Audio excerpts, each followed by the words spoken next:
What books would a princess read? Well, I have the answers for you because I did some searching, I did some detective work across the internet, and I found a picture of Kate Middleton's desk at Kensington Palace. And it shows very clearly the books that she has on her desk. And so I thought we would go through them and do a Kate Middleton reading challenge and see how many of them we've read and why I think these have been selected. Because, of course, you have to consider that the palace and its public output, you know, the things they post on social media, are very carefully curated. So why did they deem these books acceptable for the princess to be seen with? You know, why is Kate Middleton being pictured with these books specifically? So this is the picture. Yes, I did pick my outfit specifically to match this. Don't say I don't make an effort for you, you know? Anyways, you can see that all of these books are the Penguin cloth-bound classics. And I think this is a pretty safe bet for Kate Middleton to be seen with, you know, because they are culturally relevant, they are revered, they're universally pretty well respected. They're also seen as being intellectual. I spoke about this a little bit in my book talk video on my main channel, but it's kind of funny because people trash like the book talk shelf in bookstores. Like, you've seen this on book talk, and they're like, all book talk books are the same, which, as I was saying in that video, I think is kind of insane because these books are vastly different. You would have on those shelves The Secret History,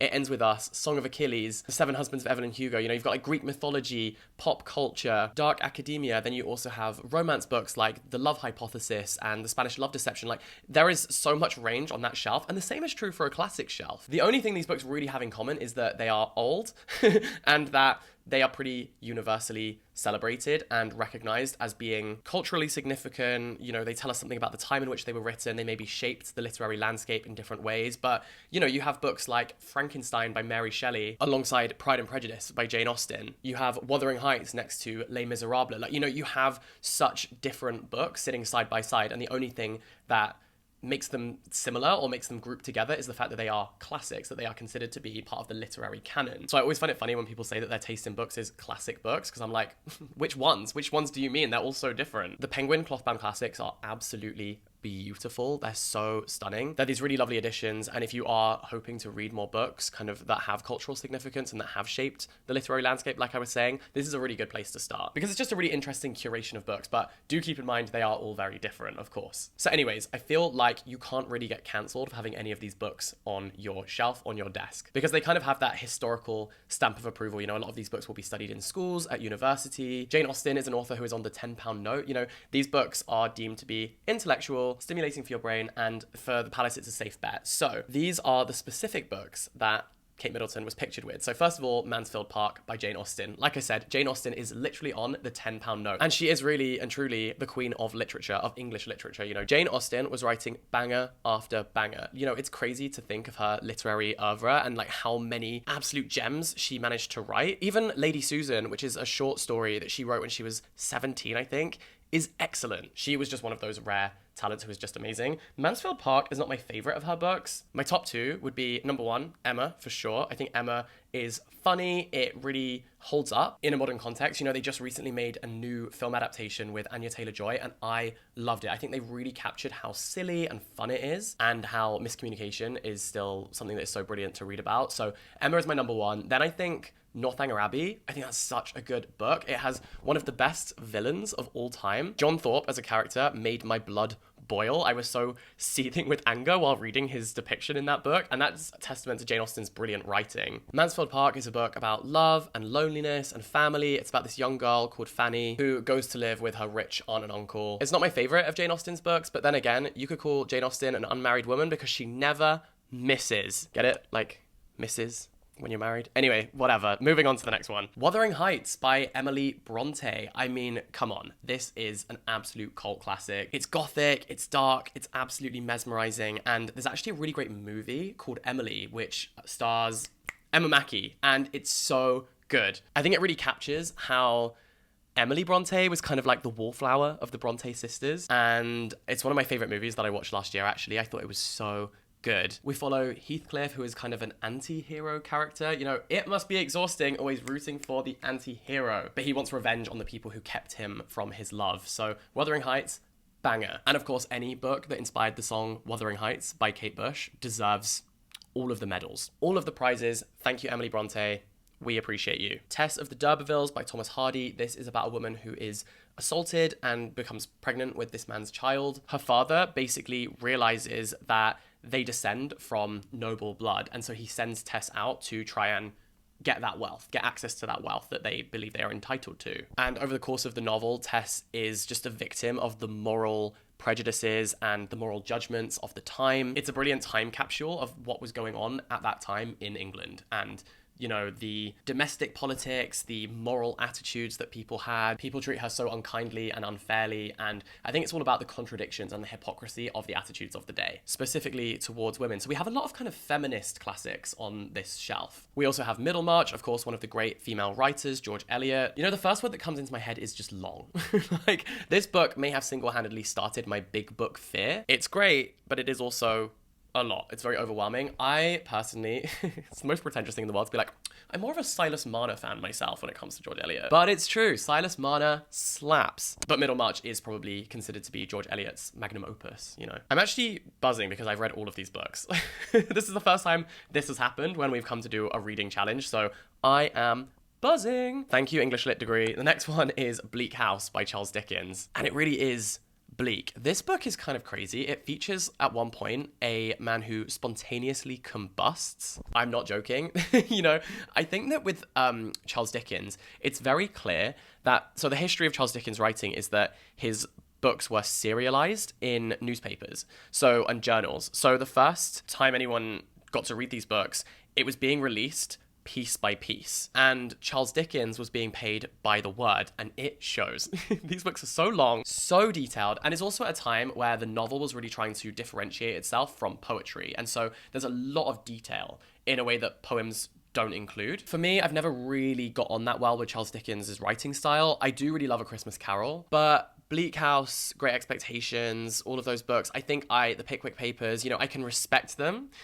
From a craft level, I do respect them, but as a personal, subjective response, as an audience member, they're not the books that I gravitate towards necessarily. Like, I know sometimes I talk about Charles Dickens as like my enemy, my number one enemy, my op, but I just think that his writing style is a little superfluous for me, maybe, and, you know, putting it into its context, that is because they were serialized in newspapers and in journals, which also means you can't go back and edit. You know, you put out the first kind of episode, essentially, of your book, and you can't go back and change it while you then write the final piece, and it shows. That's all I'm saying. But I respect Charles Dickens, but personally, not my favorite writer of all time. Oh, she does also have A Christmas Carol, so I guess we're aligned on that one. She then has The Sonnets and A Lover's Complaint by William Shakespeare. I mean, of course. Also, I've noticed that every single one of these writers is British. So we have a complete kind of showcase of British writing. You know, it's very clever how calculated these things can be. Actually, I think the word calculated has kind of evil, negative connotations. I don't mean it like that. I just mean, you know, the royal family here are essentially showcasing Britain's cultural output, you know, as people who represent our country. It's kind of interesting to see which heritage authors they choose to showcase here. But yeah, William Shakespeare, of course, you know, you can't argue with that. I'm a big Shakespeare fan, which as someone who's into books, that kind of feels just like saying, yeah, I quite like drinking water. You know, it's just something that you need to survive. Shakespeare's sonnets are really, really good. I mean, if you're not a massive fan of Shakespeare's plays, I genuinely would say consider reading some sonnets, because his poetry was absolutely excellent. Some of these poems are sublime. Some of them are funny, you know, and ironic, like My Mistress's Eyes Are Nothing Like the Sun.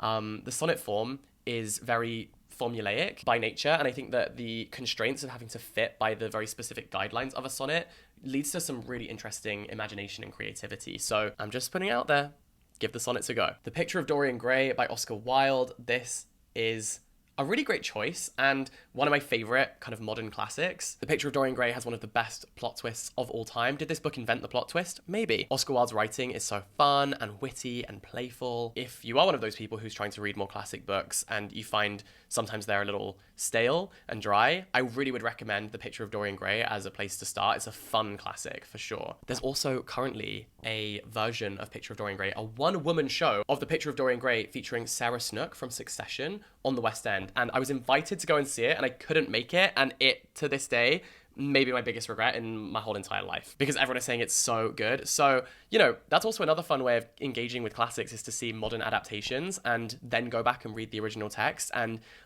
Greta Gerwig said a really interesting thing about Little Women, where she said, like, when she was making her movie, she wasn't making a modern version of Little Women. She was excavating Little Women for the things that make it modern. So the things in the original text that are just so universal and ubiquitous and that have stood the test of time. And I thought that was a really interesting take. So there's that. And then we also have The Hound of the Baskervilles by Arthur Conan Doyle, one of the Sherlock books. Of course, Sherlock is one of the most portrayed and depicted characters of all time. I think it's Sherlock Holmes and Dracula, I think, are the two most frequently portrayed characters across all of media. And the Sherlock Holmes books are just so great. I actually spoke about this book in a job interview once. Well, not a job interview per se. It was the interview to be head boy at my school. And I got it. Thank you, Arthur Conan Doyle. You know, it was such a great coincidence because my head teacher at the school was like, I'm actually a massive Arthur Conan Doyle fan. Yes! I was elated at that. I did a whole speech about how Arthur Conan Doyle was one of my biggest inspirations. The Sherlock Holmes books just stand the test of time. They will never get old. Arthur Conan Doyle, you will always be famous. The Hound of the Baskervilles is probably the scariest one, I think.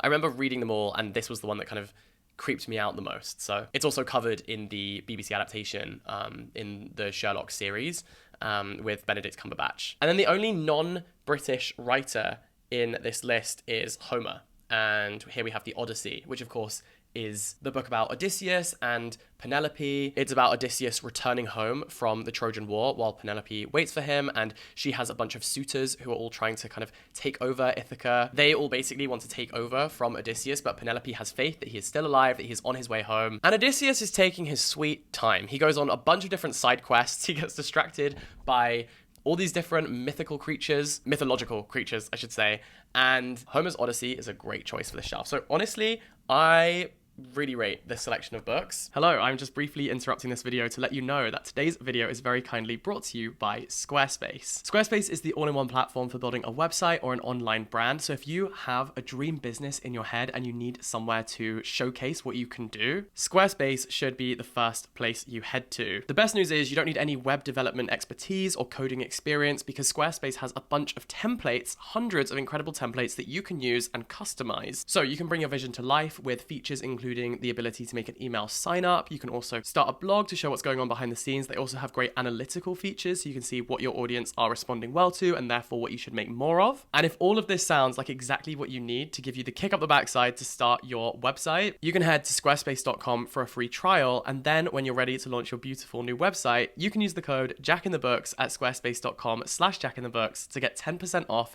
your first purchase of a website or domain. You're welcome. Thank you, Squarespace. And then also, as well as this, on the Queen's Reading Room, which is Queen Camilla's reading charity organization, they have a podcast. Kate Middleton also shared her favorite children's books. I'm trying to find this article. It doesn't come up on Google for some reason. Aha, I found it. The Princess of Wales. Okay, so these were published on World Book Day 2022. We're delighted to share some reader recommendations from HRH, The Princess of Wales. Regular reading can have a profound impact on children's well-being, literacy, and comprehension, introducing them to almost 300,000 more words by the time they start school. That's an interesting fact. A passionate advocate of the importance of early childhood development and children's mental health, the Princess has chosen for the reading room 5 children's books that she has enjoyed over the years. So firstly, we have The Owl Who Was Afraid of the Dark by Jill Tomlinson. Plop the baby barn owl is afraid of the dark. He is so scared he won't even go hunting with his family. So Mrs. Barn Owl sends him down from his nest hole where he will meet a series of friends who will convince him that perhaps there is a little bit of magic in the dark after all. A reassuring and comforting story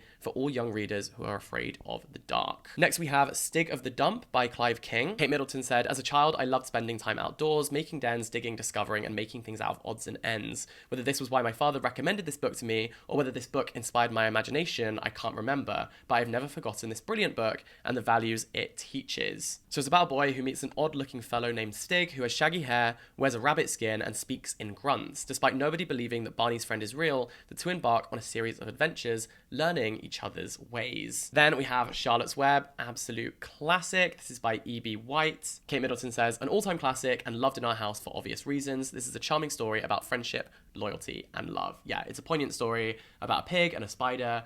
It's really, really good. She also has the Katie Morag series by Myri Hedderwick. Fun stories for children of all ages and a great book for older children to read to younger siblings. These books are filled with captivating and beautiful illustrations to accompany the text, so there's lots to talk about. And finally, we have Feelings by Libby Walden. I feel like this is probably going to be a book about mental health because I know that's something that they really try to champion. That's been a real mission of the Young Royals to talk about mental health.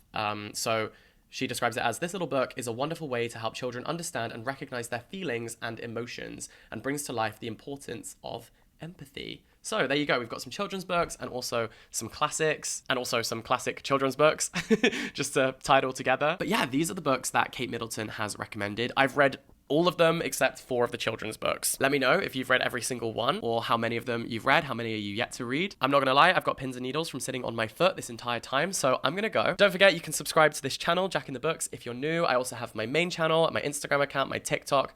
You can find me anywhere pretty much. But for now, thank you so much for watching this video. I hope you have a wonderful day. All the best, stay in touch, and bye-bye!